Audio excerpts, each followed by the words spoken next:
With Attack on Titan in its second season right now, I have fallen in love with this series again. So I'm more hyped than ever to make an Armored Titan model, but I don't quite have time yet since I have a couple other projects that I've started that I should get finished. So I'll do the next best thing.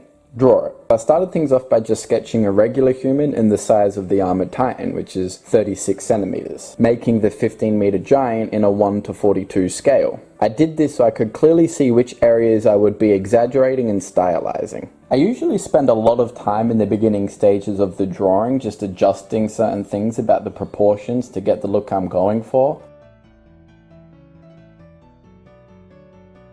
The Armored Titan's face is one of the coolest designs I have seen. It actually reminds me a little bit of Optimus Prime with his face mask. And there is a lot of detail in the face too, which was actually quite difficult to squeeze into his small head size.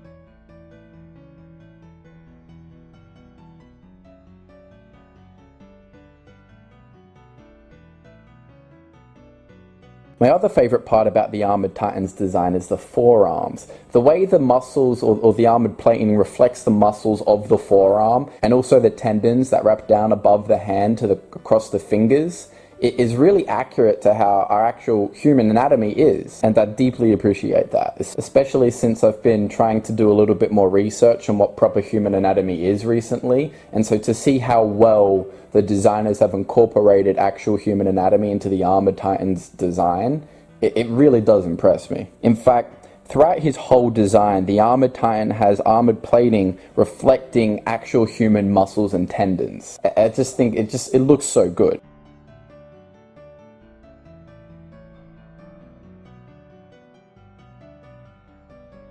Before finishing all the line work, I thought I'd add some steam to the background because I always draw my pictures just a straight standing position so I can accurately see all the proportions for when I make a model out of them. So adding some steam to the background just made it a lot more engaging and appealing, I thought. And I actually started coloring the armor plating here because I was losing track of what was what. The guy is so detailed and has so many lines, I couldn't tell what was actually his muscle tissue, the red parts, or the armored plating, the brown parts. For the coloring, I use Copic markers, which are alcohol-based ink markers, and I'll have all the ones that I used linked in the description below.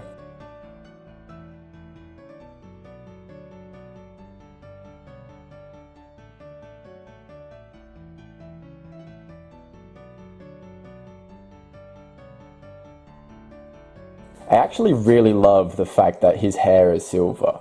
Between his red skin and the brown armor, as well as his yellow eyes, he has a lot of warm color going on, so the silverish gray hair really contrasts the rest of his warm color scheme nicely, I think. Again, I really love all the shapes and all the angles that his face has going on. I think it's a really fantastic design. Almost robotic as well, as I mentioned before. Reminds me of Optimus Prime.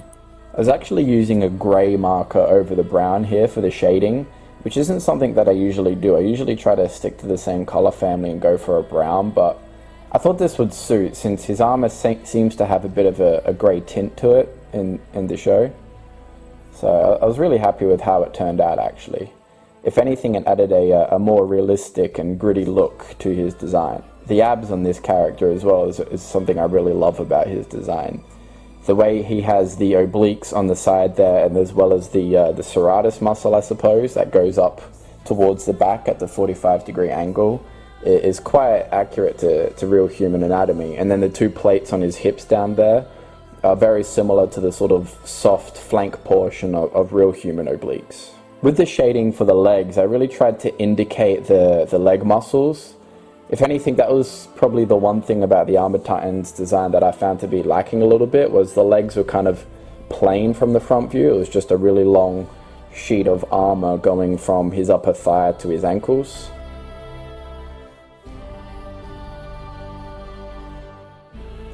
Now here I'm actually finishing off all the line work for his muscle striations underneath, and then I began coloring with the red.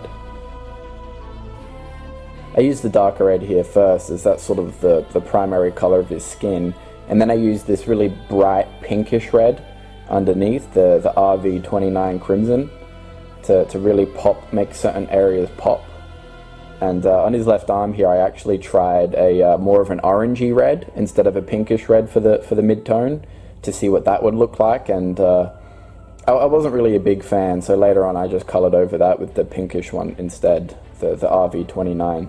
As I was drawing his coloring in his thighs here, I noticed that the white highlight parts actually looked quite good, and almost considered leaving them just like that, but I think when I make the model eventually I'll probably color it in red anyway. Now here I'm actually going over the red with a warm grey as well, just to add more depth to the shadowy areas and really make the bright red areas pop. To round off this drawing, and like I said earlier, to add a bit more depth and life to it, I just coloured in the steam.